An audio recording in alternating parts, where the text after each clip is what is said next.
This is Muhammad Abbas Rashid, and we are going to start the subject ultrasound physics. तो इसको complete course को देखेंगे हम, तो ये है इसका फर्स्ट लेक्चर, और फर्स्ट लेक्चर में हमारे पास जो इसका यहाँ पे इंट्रोडक्शन टू साउंड वेव्स है लेक्चर 1 में। तो लेक्चर 1 में जो हम लोग यहाँ पे हमारी लर्निंग एम्स हैं, या जो हम टॉपिक इसमें कवर करेंगे, उनमें है हमारे पास वेव को हम डिफ़ाइन करेंगे। उसके बाद हम डिफ़ाइन करेंगे वेव की टाइप्स क्या हैं। उसके बाद साउंड वेव को डिफ़ाइन करेंगे, अल्ट्रासाउंड्स को डिफ़ाइन करेंगे, फिर इनकी फ्रीक्वेंसी रेंज को देखेंगे कि साउंड को कैसे क्लासीफाई किया जाता है डिफरेंट ग्रुप्स में। तो उसके बाद प्रोपेगेशन ऑफ साउंड वेव्स के साउंड एक जगह से दूसरी जगह पे कैसे ट्रेवल करती है। तो ये हमारी लर्निंग एम्स हैं इस लेक्चर में, जो हम सारी कवर करेंगे। तो चलें स्टार्ट करते हैं। सबसे पहले व्हाट इज़ वेव। तो वेव एक डिस्टरबेंस को बोलते हैं। एक ऐसी डिस्टरबेंस है जो मीडियम के पार्टिकल्स को वाइब्रेटरी मोशन में सेट करती है। डिस्टरबेंस बहुत सारी टाइप्स की हैं। आप अभी किसी ऑब्जेक्ट पे फोर्स लगा दें तो वो भी एक डिस्टरबेंस है, लेकिन आप हर डिस्टरबेंस को वेव नहीं कह सकते। वो वाली डिस्टरबेंस वेव कहलाएगी जिसमें मीडियम के पार्टिकल्स वाइब्रेटरी मोशन में चले जाएं। फॉर एग्जांपल, अगर स्विंग एक बच्चा बैठा हुआ है या पेंडुलम है, उसमें जब आप फोर्स लगाते हैं तो उसमें वाइब्रेशंस होती हैं, डिस्टर्बेंस प्रोड्यूस करते हैं, उसमें वाइब्रेशन होती हैं। तो अब अगर आप फैन को फॉर एग्जांपल रोटेट करें, उसमें डिस्टर्बेंस प्रोड्यूस करें, फैन तो रोटेट करना स्टार्ट कर देगा। कार के ऊपर फोर्स लगाएं, डिस्टर्बेंस प्रोड्यूस करें, कार एक स्ट्रेट पाथ के ऊपर मूव करना स्टार्ट कर देगी। तो फैन का मोशन, कार का मोशन वाइब्रेटरी मोशन नहीं है। लेकिन वेव कब होती है? जब मीडियम जिसके ऊपर फोर्स लगाई जा रही है वो मीडियम क्या करे, वाइब्रेटरी मोशन में चला जाए। अगर वाइब्रेटरी मोशन में है तो वाइब्रेशंस का जो आगे इफेक्ट प्रोड्यूस होगा उसे क्या बोलते हैं? हम वेव बोलते हैं। तो लिहाजा वेव जब खुद किसी मीडियम से पास होती है तो वो क्या करती है, उस मीडियम के पार्टिकल्स को डिस्टर्ब करती है, लेकिन कैसे? उन्हें वाइब्रेटरी मोशन में सेट कर देती है। तो that is the phenomena of wave.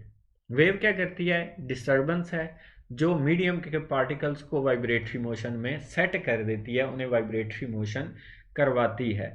तो वेव काम क्या करती है? वेव जो है वो एनर्जी और मोमेंटम को ट्रांसपोर्ट करती है, लेकिन एक बात याद रहे कि वेव मैटर को ट्रांसपोर्ट नहीं करती। मैटर जस्ट वाइब्रेट करता है और एनर्जी एक जगह से दूसरी जगह पे ट्रांसफर हो जाती है, लेकिन मैटर की ट्रांसपोर्टेशन नहीं होती। मैटर अपनी जगह पे ही मौजूद रहता है। जस्ट वाइब्रेटरी मोशन ज़रूर करता है जब वेव पास होती है, लेकिन फिर अपनी ओरिजिनल पोजीशन को रिस्टोर रखता है, अपनी पोजीशन को परमानेंटली छोड़ के नहीं जाता। तो लिहाजा वेव क्या करती है? मोमेंटम और एनर्जी को एक जगह से दूसरी जगह पे ट्रांसपोर्ट करती है विदाउट ट्रांसपोर्टिंग मैटर।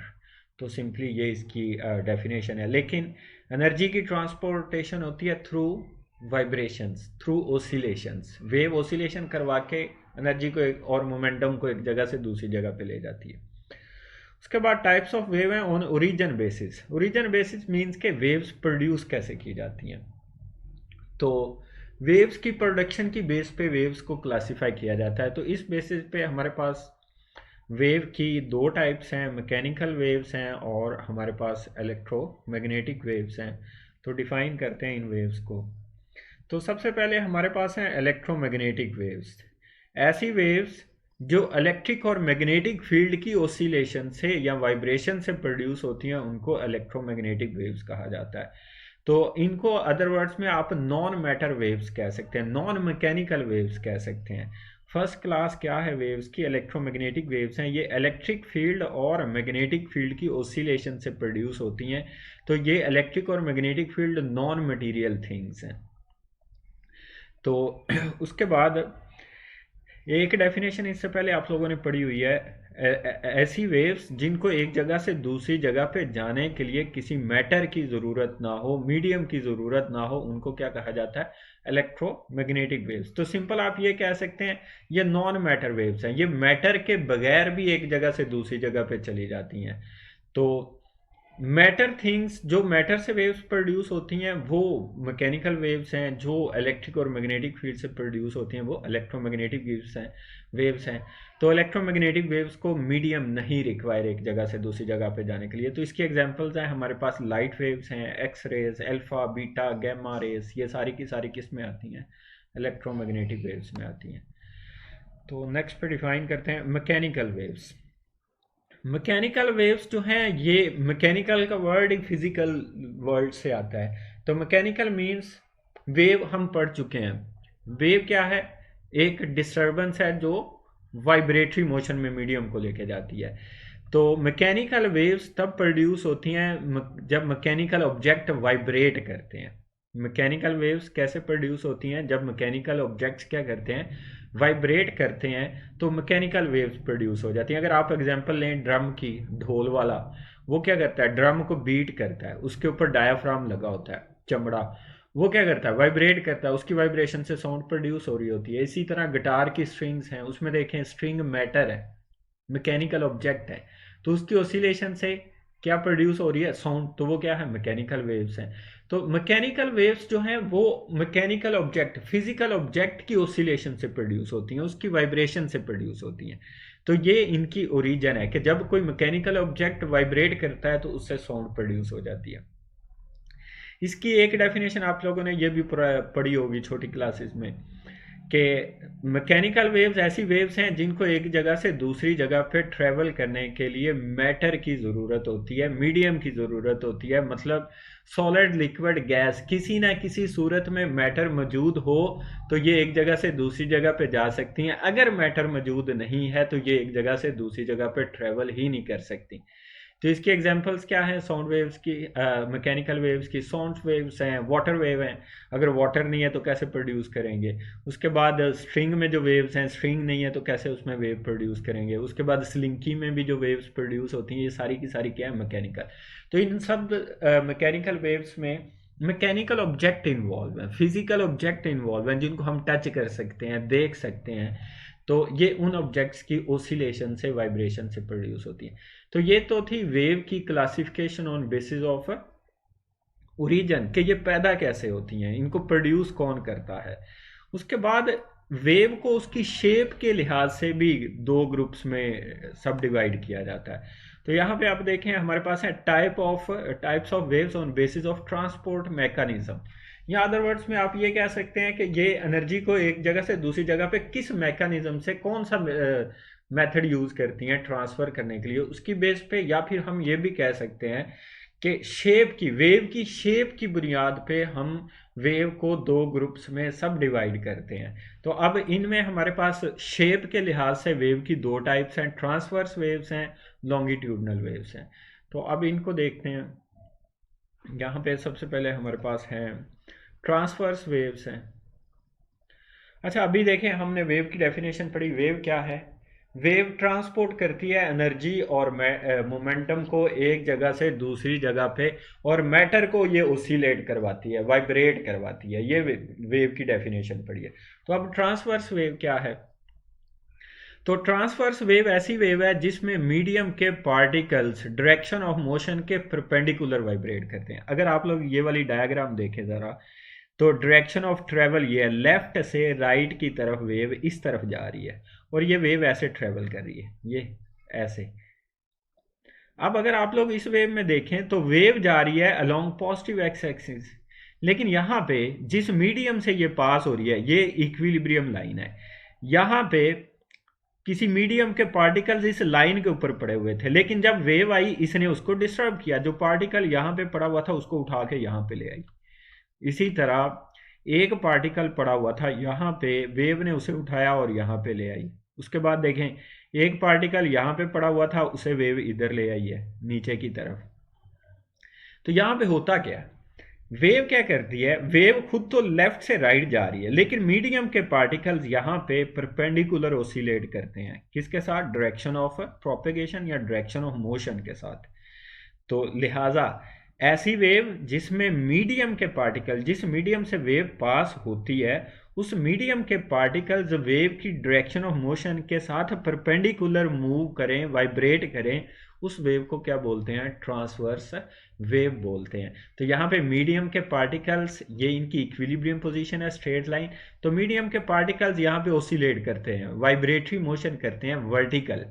तो वर्टिकल मोशन है उनका, लेकिन वेव ट्रेवल कर रही है किस डायरेक्शन में? Left to right. तो यहाँ पे दोनों में एंगल 90 का है। तो लिहाजा ये मूवमेंट ऑफ वाटर मॉलिक्यूल्स यहाँ पे दी हुई है उसने। तो यहाँ पे मीडियम के पार्टिकल्स क्या हैं? परपेंडिकुलर ऑसिलेट कर रहे हैं, किसके साथ? डायरेक्शन ऑफ मोशन के साथ। तो लिहाजा यहाँ पे वाटर वेव्स जब कोई आप उसमें फेंकते हैं, मैं पीछे लिखा है इनको मैकेनिकल वेव्स में हैं, तो मैकेनिकली ये वाटर वेव्स। लेकिन वाटर वेव्स किस में आती हैं? ट्रांसवर्स वेव में आती हैं। वाटर में अगर आप एक कोई पत्थर फेंक दें तो वो क्या करता है? Up and down vibration start हो जाती है। लेकिन वेव तो हॉरिजॉन्टली वाटर में आगे की तरफ मूव कर रही होती है, लेकिन वाटर अप एंड डाउन अपनी जगह पे ही रहता है, लेकिन वाइब्रेट करता है। तो मीडियम के पार्टिकल्स परपेंडिकुलर वाइब्रेट करते हैं to the direction of motion of wave. तो लिहाजा ऐसी वेव जिसमें मीडियम के पार्टिकल परपेंडिकुलर वाइब्रेट करें वेव की डायरेक्शन ऑफ मोशन के, उस वेव को क्या बोलते हैं? ट्रांसवर्स वेव बोलते हैं। तो इसकी एग्जांपल्स क्या हैं? एक्सरेज हैं, रेडियो वेव्स हैं, लाइट वेव्स हैं। तो ये सारी किस में आती हैं? ये शेप के लिहाज से अब क्लासिफिकेशन है, अब ओरिजिन के लिहाज से नहीं है, ठीक है। तो ये किस में आती हैं? ट्रांसवर्स वेव में आती हैं। इसके अलावा वाटर वेव्स भी ट्रांसवर्स वेव में आती हैं, क्योंकि उसमें भी मीडियम के पार्टिकल्स परपेंडिकुलर होते हैं। उसके बाद शेप के लिहाज से नेक्स्ट क्लासिफिकेशन की तरफ चलते हैं, जो कि हमारे पास हैं लॉन्गिट्यूडनल वेव्स। तो यहाँ पे लॉन्गिट्यूडनल वेव्स में direction of motion of particles, जिस मीडियम से वेव पास होती है उस मीडियम के पार्टिकल्स पैरेलल वाइब्रेट करते हैं to the direction of motion. तो डायरेक्शन ऑफ ट्रेवल देखें, ये है इस तरफ, लेफ्ट टू राइट अगेन। लेकिन यहाँ पे आप इस डायग्राम में देखें तो मीडियम के पार्टिकल्स ऐसे ओसिलेट कर रहे हैं, ऐसे, ये। तो ये पैरेलल ओसिलेट करते हैं किसके साथ? To the direction of motion of wave.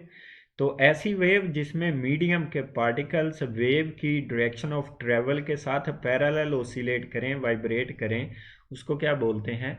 Longitudinal wave बोलते हैं। इसके एग्जांपल आप खुद भी ये लॉन्गिट्यूडनल वेव प्रोड्यूस कर सकते हैं। एक स्प्रिंग लें, उसको एक एंड से कहीं पे टाई कर दें, फिक्स कर दें, और उसको आपने पुल और पुश करना है, अप एंड डाउन नहीं, पुल एंड पुश। तो पुल एंड पुश करेंगे तो स्प्रिंग में जो वेव जनरेट होगी वो लॉन्गिट्यूडनल वेव होगी। तो यहाँ पे देखें लॉन्गिट्यूडनल वेव है, डायरेक्शन ऑफ मीडियम जो है, direction of wave left to right, medium के पार्टिकल्स भी लेफ्ट एंड राइट वाइब्रेट करें। अब मीडियम के पार्टिकल्स की ओसिलेशन वर्टिकल नहीं है, हॉरिजॉन्टल है। तो हॉरिजॉन्टल मींस के parallel to the direction of motion. तो लॉन्गिट्यूडनल वेव्स जो हैं वो क्या हैं? वो ऐसी वेव्स हैं जिसमें मीडियम के पार्टिकल्स पैरेलल वाइब्रेट करते हैं to the direction of travel of wave, या direction of motion of wave, या direction of propagation of waves. तो इसकी एग्जांपल हमारे पास क्या है? साउंड वेव्स जो हैं वो क्या हैं? लॉन्गिट्यूडनल वेव्स हैं। तो आगे इसको फर्दर डिटेल में देखेंगे कि साउंड वेव कैसे लॉन्गिट्यूडनल वेव है और कैसे एक जगह से दूसरी जगह पे ट्रेवल करती है। तो लिहाजा इसमें के अलावा साउंड वेव के अलावा स्लिंकी में वेव भी प्रोड्यूस की जा सकती हैं, वो भी क्या होती हैं? लॉन्गिट्यूडनल वेव्स होती हैं। उसके बाद नेक्स्ट अभी साउंड वेव को डिफाइन करते हैं, फिर देखते हैं कि ये एक जगह से दूसरी जगह पे कैसे ट्रेवल करती है, प्रोपेगेशन भी देखेंगे। तो साउंड वेव क्या है? अभी हमने पढ़ा कि साउंड वेव जो है वो मैकेनिकल वेव है। साउंड क्या है? मैकेनिकल वेव है। मींस के ये किसी मैकेनिकल ऑब्जेक्ट की ओसिलेशन से प्रोड्यूस होती है, किसी मैकेनिकल ऑब्जेक्ट के वाइब्रेटरी मोशन से प्रोड्यूस होती है। तो ये मैकेनिकल एनर्जी ही है, क्योंकि ये मैकेनिकल ओसिलेशन से प्रोड्यूस हो रही है, तो इस वजह से ये मैकेनिकल एनर्जी है।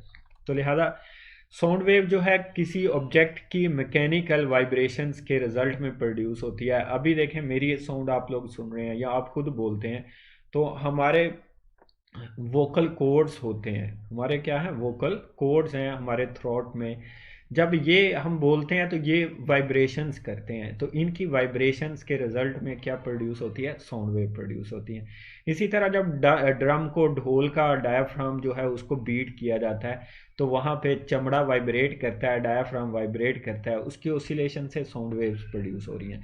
तो साउंड वेव मैकेनिकल वेव है, मैकेनिकल ऑब्जेक्ट को जब भी वाइब्रेट करवाएंगे वो साउंड प्रोड्यूस करेगा, किसी धागे को वाइब्रेट करवाएं वो साउंड प्रोड्यूस करेगा, कोई भी चीज़ मैकेनिकल हो वो वाइब्रेट करे वो साउंड प्रोड्यूस करती है।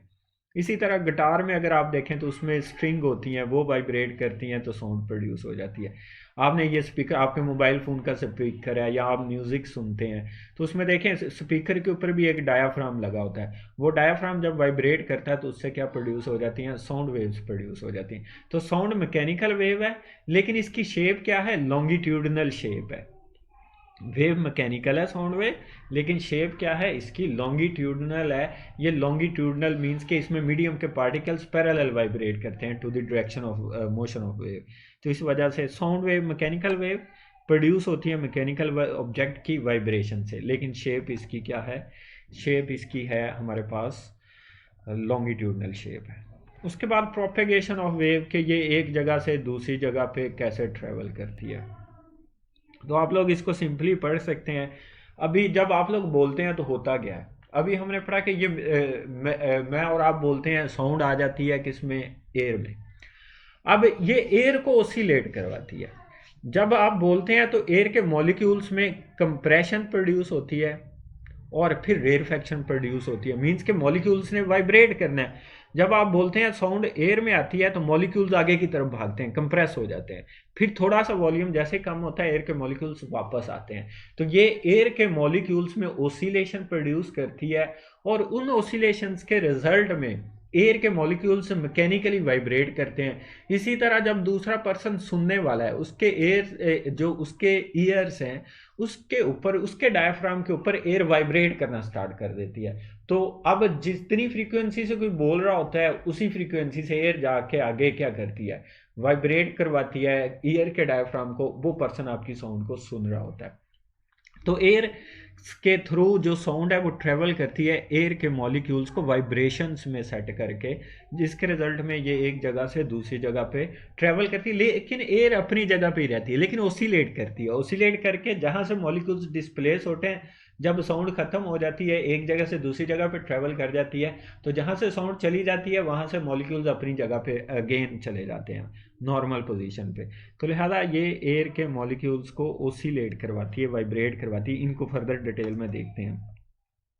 तो साउंड वेव जब ट्रेवल करती है तो ये दो तरह से पार्टिकल्स को ओसिलेट करवाती है, कंप्रेशन और रेयरफेक्शंस प्रोड्यूस करती है। इनको डिफाइन करते हैं कि कंप्रेशन और रेयरफेक्शंस क्या है। कंप्रेशन क्या है कि अब यहाँ पे देखें, जब साउंड जस्ट आपके माउथ से अमिट होती है तो या किसी और सोर्स से अमिट होती है तो एयर के मॉलिक्यूल्स को कंप्रेस करती है। तो यहाँ पे इस एरिया में देखें एयर के मॉलिक्यूल्स एक दूसरे के बहुत करीब हैं, यहाँ पे भी देखें ये मॉलिक्यूल्स एक दूसरे के बिल्कुल करीब हैं, यहाँ पे भी देखें करीब हैं, लेकिन यहाँ पे देखें यहाँ पे मॉलिक्यूल्स फार्दर अपार्ट हैं, इनमें डिस्टेंस ज़्यादा है। तो जहाँ पे मॉलिक्यूल्स के दरमियान में डिस्टेंस कम होता है उनको क्या बोलते हैं, कंप्रेशन। उसको क्या बोलते हैं, कंप्रेशन की डेफिनेशन क्या है कि साउंड जब एक जगह से दूसरी जगह पे पास होती है तो ये एयर के मॉलिक्यूल्स को कंप्रेस भी करती है और रेयरफेक्ट भी करती है।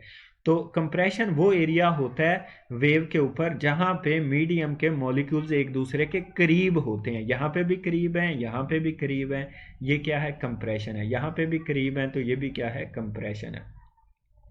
तो कंप्रेशन में इसकी ऐसे ही एग्जांपल है, एक बैलून है उसमें एयर को कंप्रेस कर दें आप, उसके ऊपर जोर लगाएं या किसी चीज़ का वॉल्यूम कम करें तो उसका प्रेशर इंक्रीज हो जाता है। तो लिहाजा हम ये भी कह सकते हैं कंप्रेशन वो एरिया है जहाँ पे प्रेशर ज़्यादा होता है और डेंसिटी भी ज़्यादा होती है। तो देखें इसमें नंबर ऑफ एयर मॉलिक्यूल्स ज़्यादा हैं लेकिन इसका वॉल्यूम क्या है, कम है, तो डेंसिटी ज़्यादा है। कंप्रेस होने की वजह से प्रेशर भी क्या है, ज़्यादा। तो हम ये भी बोल सकते हैं, तो हम कंप्रेशन की दो डेफिनेशन कर सकते हैं। कंप्रेशन वेव के ऊपर वो एरिया है जहाँ पे मीडियम के मॉलिक्यूल्स एक दूसरे के करीब होते हैं या फिर वेव के ऊपर वो एरिया जहाँ पे डेंसिटी ज़्यादा होती है और प्रेशर भी क्या होता है ज़्यादा, उस पार्ट को क्या बोलते हैं कंप्रेशन। इस पार्ट के कंपैरिजन में इस एरिया में डेंसिटी ज़्यादा है और प्रेशर भी ज़्यादा है, तो ये क्या कहलाएगा कंप्रेशन। तो कंप्रेशन को कंडेंसेशन भी बोल सकते हैं, लेकिन मोस्टली हम वेव्स में इसको कंप्रेशन का ही वर्ड यूज़ करते हैं। तो कंप्रेशन में डेंसिटी भी ज़्यादा, प्रेशर भी ज़्यादा, मीडियम के मॉलिक्यूल्स एक दूसरे के करीब होते हैं। उसके बाद रेयरफैक्शन जो है वो इसी का थोड़ा रिवर्स होगा। तो रेयरफैक्शन जो है वो उसकी डेफिनेशन ये है कि जहाँ पे मीडियम के, जिस मीडियम से साउंड पास हो रही है, जहाँ पे मीडियम के मॉलिक्यूल्स एक दूसरे से ज़्यादा डिस्टेंस पे होते हैं, वो रेयरफैक्शन है। अब यहाँ पे देखें ट्यूनिंग फॉर्क है, उसकी साउंड को यहाँ पे शो किया हुआ है। इस एरिया में देखें मॉलिक्यूल्स में डिस्टेंस ज़्यादा, ब्लैक डॉट मॉलिक्यूल्स को शो कर रहे हैं, मीडियम के पार्टिकल्स को शो कर रहे हैं। यहाँ पे देखें करीब है मॉलिक्यूल्स, तो यहाँ पे ये एरिया रेयरफैक्शन है और ये क्या है कंप्रेशन। तो रेयरफैक्शन की एक डेफिनेशन ये आई कि जहाँ पे मीडियम के पार्टिकल्स एक दूसरे से फार्दर अपार्ट होते हैं, ज़्यादा डिस्टेंस पे होते हैं, उसको क्या बोलते हैं रेयरफैक्शन बोलते हैं। और जहाँ पे करीब है उसे क्या बोलते हैं कंप्रेशन। तो रेयरफैक्शन में प्रेशर भी कम होता है, डेंसिटी भी कम होती है, क्योंकि यहाँ पे मैस ऑफ मॉलिक्यूल्स कम हो जाता है। तो इस वजह से यहाँ पे डेंसिटी भी कम है, मॉलिक्यूल्स ज़्यादा डिस्टेंस पे होते हैं, रिलैक्स होते हैं, इस वजह से यहाँ पे प्रेशर भी क्या है लो। तो रेयरफैक्शन वो एरिया जहाँ पे प्रेशर भी कम है, डेंसिटी भी लो है और मॉलिक्यूल्स एक दूसरे से ज़्यादा डिस्टेंस में है, तो ये रेयरफैक्शन है। तो साउंड एयर में क्या प्रोड्यूस करती है कंप्रेशन और रेयरफैक्शन, और फिर ये उसके थ्रू पास होती है। अच्छा, हम लोग मोस्टली जो डायग्राम्स होती हैं फिज़िक्स में, हम उनको साइन वेव से शो करते हैं, मतलब हम ट्रांसवर्स वेव से शो करते हैं। तो इसमें क्या किया जाता है कि क्योंकि ट्रांसवर्स वेव से ना स्टडी करना आसान है। अगर आप लोग यहाँ पे देखें तो इस डायग्राम में देखें, ये कौन सी वेव बनी हुई है, ये बनी हुई है लॉन्गिट्यूडनल वेव। तो लॉन्गिट्यूडनल वेव की शेप से प्रॉपर्टीज़ को, वेव की प्रॉपर्टीज़ को एनालाइज करना मुश्किल होता है।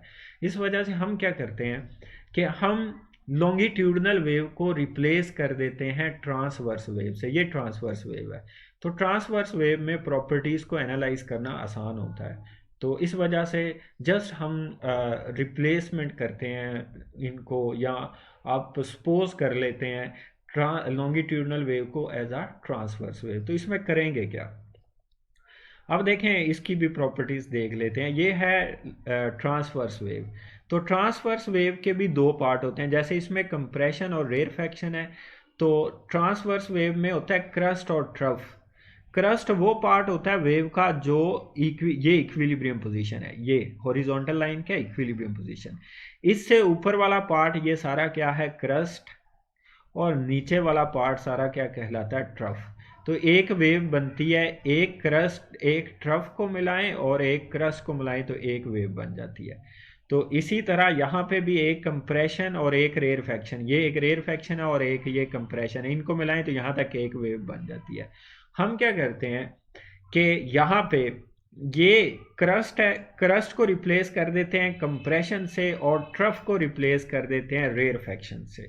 तो अदर वर्ड्स में जहाँ पे हाई प्रेशर होता है, हाई प्रेशर कहाँ पे होता है कंप्रेशन में, तो हाई प्रेशर को रिप्लेस कर दिया जाता है पॉजिटिव एम्पलीट्यूड से। ये पॉजिटिव एम्पलीट्यूड है, ये देखें ये, और ये क्या है नेगेटिव एम्पलीट्यूड है। तो नेगेटिव एम्पलीट्यूड को किससे रिप्लेस कर दिया जाता है रेयरफैक्शन से। अदर वर्ड्स में हाई प्रेशर को किससे रिप्लेस कर दिया जाता है क्रस्ट से, और लो प्रेशर को रिप्लेस, लो प्रेशर मींस के रेयरफैक्शन, उसको रिप्लेस कर दिया जाता है बाय ट्रफ। तो इस तरह से हम कंप्रेशन को यहाँ पे क्रस्ट से डिस्क्राइब कर देते हैं और रेयरफैक्शन को ट्रफ से डिस्क्राइब कर देते हैं। तो लिहाजा इससे हमें प्रॉपर्टीज़ को इन्वेस्टिगेट करना क्या हो जाता है आसान हो जाता है। तो याद रखें यहाँ पे क्रस्ट, इसको मैक्सिमा भी बोलते हैं और ट्रफ को मिनिमा भी बोलते हैं। तो क्रस्ट आपको कंप्रेशन की प्रॉपर्टीज़ बताएगा और ट्रफ आपको बताएगा रेयरफैक्शन की प्रॉपर्टीज़। तो इस तरह से हम रिप्लेस कर देते हैं किसको लॉन्गिट्यूडनल वेव को ट्रांसवर्स वेव से, जस्ट इसकी प्रॉपर्टीज़ को स्टडी करने के लिए। उसके बाद यहाँ पे ये करेक्टरिस्टिक्स हैं साउंड वेव्स की, तो ये आपने याद करनी है। मैं यहाँ पे सारे पॉइंट्स बता देता हूँ। साउंड मैकेनिकल वेव है क्योंकि ये मैकेनिकल ऑब्जेक्ट की ऑसिलेशन से प्रोड्यूस होती है। शेप इसकी लॉन्गिट्यूडनल है। उसके बाद ये प्रेशर वेव है, मीन्स के ये प्रेशर कम और ज़्यादा करके, हम इसको ऐसे भी कह सकते हैं ना, हम ये कह रहे हैं ना कि साउंड ये एयर के मॉलिक्यूल्स को वाइब्रेट करवाती है, तो वाइब्रेशन को हम प्रेशर टर्म से भी डिस्क्राइब कर सकते हैं कि ये एयर का या जिस मीडियम में भी पास होती है वहाँ पे प्रेशर को कभी कम ज़्यादा करके आगे पास हो जाती है, कंप्रेशन में प्रेशर ज़्यादा कर देती है, रेरफेक्शन में प्रेशर लो कर देती है। तो ये प्रेशर को साइक्लिक ऑर्डर में चेंज करके एक जगह से दूसरी जगह पे ट्रेवल कर जाती है। तो साउंड एक फॉर्म ऑफ एनर्जी है, ये मैकेनिकल एनर्जी है। तो sound is able to converge and diverge, जैसे आपने छोटी क्लासेस में पढ़ा हुआ है, वेव्स क्या कर सकती हैं, कन्वर्ज भी होती हैं, डिवर्ज भी होती हैं, तो ये रिफ्लेक्ट भी होती है, एब्जॉर्ब भी होती है, स्कैटर भी होती है, सारा कुछ होता है। तो जो भी वेव की प्रॉपर्टीज हैं सारी ये भी शो करती है। Sound is form of radiant energy, मतलब ये है कि ये जैसे हीट है, देखें ना, किसी चीज़ को खाना पकाते हैं या तवे पे आप रोटी पका रहे हैं, नीचे उसके फायर है, ऊपर रोटी में जो हीट जा रही है वो रेडिएशन से जा रही है, या हीटर घर में चलाते हैं पूरा रूम गर्म हो जाता है, रेडिएट किसी सरफेस से निकलती है। तो साउंड वेव भी किसी सरफेस से इमिट होती है, ठीक है, हमारे वोकल कॉर्ड से होती है, ड्रम से होती है, तो ये रेडिएट होती है एक जिस्म से दूसरे या एक मैटर से दूसरे मैटर की तरफ। Sound is not ionising radiation, यही सबसे बड़ा इसका एडवांटेज है। साउंड एनर्जी है लेकिन ये मैटर को आयोनाइज नहीं करती, ये आइंस में कन्वर्ट नहीं करती, इसी वजह से हम इसको अल्ट्रासाउंड में ह्यूमन बॉडी की इमेजिंग के लिए यूज़ करते हैं। क्योंकि अल्फ़ा बीटा गैमा को हम मोस्टली इस वजह से नहीं यूज़ करते क्योंकि वो क्या करती हैं, हमारी बॉडी में आयोनाइजेशन प्रोड्यूस करके हमारे टिश्यू को तोड़ देती हैं, तो इस वजह से साउंड वेव ये काम नहीं करती। तो sound is not a transverse wave, ये भी पढ़ के हैं, इसकी शेप ट्रांसवर्स नहीं है, लॉन्गिट्यूडनल है। Sound is not an electromagnetic wave, ये मैकेनिकल वेव है, इलेक्ट्रोमैग्नेटिक वेव नहीं है। तो ये इसकी करेक्टरिस्टिक्स हैं जो आपने याद रखनी है। अभी डिफाइन कर लेते हैं कि अल्ट्रासाउंड किसको बोलते हैं। तो पहले इसको ना टेबल से देखते हैं, वहाँ से इजी होगा हमारे लिए अल्ट्रासाउंड्स को। ये ऑडिबल फ्रीक्वेंसी रेंज है, तो यहाँ पे वेव्स जो हैं इनको ना फ्रीक्वेंसी से स्टडी किया जाता है, इनकी प्रॉपर्टीज़ को, या फिर इनको वेवलेंथ से। तो मोस्ट जो मेथड है मोस्ट कन्वीनियंट वो है वेव्स को उनकी फ्रीक्वेंसी से क्लासीफाई किया जाता है, उनके नेम रखे जाते हैं मुख्तलिफ, जैसे एक्स रेज हैं, गैमा रेज हैं, बीटा रेज हैं, तो ये भी या फिर यहाँ पे विजिबल लाइट रेज हैं, तो ये फ्रीक्वेंसी की बुनियाद पे हैं। इसी तरह यहाँ पे अब हमारे पास ये फ्रीक्वेंसी स्केल है साउंड वेव्स का, तो इसमें हमारे पास 3 रीजन्स हैं। तो फर्स्ट रीजन क्या है, इंफ्रासोनिक वेव्स, इंफ्रासोनिक वेव्स, ऐसी वेव्स जिनकी फ्रीक्वेंसी क्या हो 0 हर्ट्ज से 20 हर्ट्ज तक, और ये हम नहीं सुन सकते। ये मोस्टली एनिमल वर्ल्ड में जो हैं या फिर ओशन क्रिएचर्स जो हैं उनमें ये प्रोड्यूस होती हैं और सुनी जाती हैं। तो हम इंसान जो हैं इंफ्रासोनिक साउंड वेव्स को नहीं सुन सकते, और इनकी फ्रीक्वेंसी क्या होती है 0 हर्ट्ज से 20 हर्ट्ज तक। उसके बाद ऑडिबल जो हम सुन सकते हैं, इंसान जो सुन सकता है वो क्या है, उनकी फ्रीक्वेंसी होती है 20 हर्ट्ज से 20 किलो हर्ट्ज। तो ऐसी साउंड वेव जिनको हम सुन सकते हैं वो ऑडिबल साउंड कहलाती हैं, जिनको हम नहीं सुन सकते, लो फ्रीक्वेंसी साउंड्स जिनको हम नहीं सुन सकते, उनको इंफ्रासोनिक कहते हैं। इसी तरह एक और क्लास है हाई फ्रीक्वेंसी साउंड वेव्स, इनको भी हम नहीं सुन सकते, तो इनका जो नेम है वो क्या है, अल्ट्रासोनिक। तो अल्ट्रासोनिक वेव्स की, साउंड वेव्स की फ्रीक्वेंसी होती है 20 किलो हर्ट्ज से 20 मेगा हर्ट्ज तक। 20 किलो हर्ट्ज से 20 मेगा हर्ट्ज तक की जो वेव्स हैं वो क्या कहलाती हैं, अल्ट्रासोनिक। या सिंपल ये डेफिनेशन कर सकते हैं, ऐसी वेव्स जिनकी फ्रीक्वेंसी 20,000 हर्ट्ज से ज़्यादा हो, अल्ट्रासोनिक। ये भी हमें सुनाई नहीं देती, हमें सिर्फ वो साउंड वेव सुनाई देती हैं जो 20 हर्ट्ज से 20 के हर्ट्ज तक है। 20 के हर्ट्ज से ऊपर वाली अल्ट्रासोनिक हैं, और नीचे वाली 20 हर्ट्ज से नीचे वाली इंफ्रासोनिक है। इंफ्रासोनिक भी हम नहीं सुन सकते और अल्ट्रासोनिक भी यूज़ नहीं कर सकते, अल्ट्रासोनिक को भी हम सुन नहीं सकते। अब अल्ट्रासोनिक की डेफिनेशन क्या आ गई, ऐसी वेव्स जो 20 के हर्ट्ज से ऊपर फ्रीक्वेंसी रखती हैं उनको क्या बोलते हैं, हम अल्ट्रासोनिक वेव्स बोलते हैं। तो अल्ट्रासोनिक वेव्स मोस्टली जो है मेडिकल फील्ड में यूज़ की जाती हैं, क्लिनिकल पर्पस के लिए यूज़ की जाती हैं। तो यहाँ पे देखें कि ultrasound sound term refers to sound waves of such high frequency, और ये हमें सुनाई नहीं देती। तो डेफिनेशन 20 हर्ट्ज ज़्यादा होती हैं। उसके बाद मोस्टली जो मेडिकल पर्पस के लिए यूज़ की जाती हैं, ह्यूमन बॉडी की इमेजिंग के लिए, डायग्नोस्टिक पर्पस के लिए, उनकी फ्रीक्वेंसी होती है 2 to 15 हर्ट्ज, और बाद औक़ात ये 2 to 20 मेगा हर्ट्ज भी ली जाती हैं। उसके बाद medical diagnostic ultrasound use ultrasound waves and acoustic properties of the tissue. इसको हम next, acoustic properties of tissue क्या होती हैं ये नेक्स्ट लेक्चर में देखेंगे। तो और हम इनको यूज़ क्यों करते हैं, तो लिहाजा जो अब उधर ही चलते हैं उससे देखते हैं। तो डायग्नोस्टिक इमेजिंग के लिए जो यूज़ की जा रही हैं ये 2 या 3 मेगाहर्ट्ज से 20 मेगाहर्ट्ज तक की वेव्स जो हैं for medical imaging, 2 to 20 megahertz. और कुछ लोग इनको उसी रेंज में जो पिछली स्लाइड पे थी 3 to 15 मेगाहर्ट्ज, इनको डायग्नोस्टिक पर्पस के लिए यूज़ किया जाता है। तो साउंड वेव्स जो हैं ट्रांसवर्स वेव नहीं हैं, ये लॉन्गिट्यूडनल वेव्स हैं। तो यहाँ पे ये ऑडिबल फ्रीक्वेंसी रही थी हमारे पास। ये इसकी हिस्ट्री है जो अल्ट्रासाउंड्स की है, कि अल्ट्रासाउंड को मेडिकल पर्पस में कब और कैसे यूज़ किया गया। वर्ल्ड वार 2 में जो मोस्टली ओशन में लड़ी गई थी, तो ओशंस के थ्रू लड़ी गई थी, तो उसके दौरान सुनार का बहुत ज़्यादा यूज़ किया गया सबमरीन्स को डिटेक्ट करने के लिए।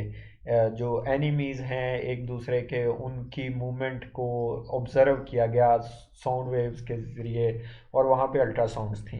तो फिर कुछ लोगों ने अब अल्ट्रासाउंड्स को वारफेयर से निकाल के मेडिकल पर्पस के लिए यूज़ करना स्टार्ट किया। तो सबसे पहले हमारे पास डॉक्टर कार्ल थ्यूडोर है, जिसने 1942 में ऑस्ट्रिया का था। तो इसने मेडिकल के लिए पेपर पब्लिश किया और अल्ट्रासाउंड्स को मेडिकल पर्पस के लिए यूज़ करने के लिए सजेशंस दी। उसी तरह फिर क्लिनिकल पर्पस के लिए 1956 में इनको यूज़ किया गया ग्लासगो में। और फिर ये डिफरेंट पर्सन्स हैं जिन लोगों ने अल्ट्रासाउंड को मेडिकल पर्पसेस के लिए या क्लिनिकल पर्पसेस के लिए यूज़ किया। तो ये हिस्ट्री, इसमें कोई फिजिक्स नहीं है, ये आप लोग खुद ही देख लें। तो यहाँ पे एक क्वेश्चन है इसी से related, what causes the sound wave to move through the medium at a constant speed. तो जब साउंड वेव किसी भी मीडियम से ट्रेवल करती है तो उस पूरे मीडियम में उसकी स्पीड कांस्टेंट रहती है, लेकिन ऐसा क्यों? इसकी रीज़न ये है कि जो स्पीड ऑफ साउंड है उसका फॉर्मूला होता है v is equal to f lambda. v is equal to f lambda. अब जो फ्रीक्वेंसी और लेमडा हैं ये दोनों इन्वर्सली प्रोपोर्शनल है। फ्रीक्वेंसी और लेमडा दोनों क्या हैं? इन्वर्सली प्रोपोर्शनल है। तो अब इसी की वजह से स्पीड कांस्टेंट रहती है। v प्रोडक्ट है फ्रीक्वेंसी और वेवलेंथ का। जब फ्रीक्वेंसी ज़्यादा होगी वेवलेंथ कम हो जाती है, और जब वेवलेंथ कम होगी फ्रीक्वेंसी ज़्यादा हो जाती है। तो जितनी फ्रीक्वेंसी कम होती है उतनी वेवलेंथ ज़्यादा हो जाती है। तो प्रोडक्ट क्या रहता है? कांस्टेंट। तो इस वजह से किसी भी मीडियम में जब वेव पास होती है तो उस पूरे मीडियम में साउंड की स्पीड कांस्टेंट रहती है। तो लिहाजा इसकी सिर्फ यही रीज़न है कि फ्रीक्वेंसी और वेवलेंथ दोनों इन्वर्सली प्रोपोर्शनल हैं, इसी वजह से ये कांस्टेंट रहती है। और ये टॉपिक लेक्चर यहीं तक था। तो इससे रिलेटेड अगर आपका कोई क्वेश्चन हो तो आप लोग मुझे ज़रूर कमेंट सेक्शन में बताइएगा, और मैं अपनी पूरी कोशिश करूँगा इसे एड्रेस करने की। तो नेक्स्ट लेक्चर तक के लिए अल्लाह हाफिज़।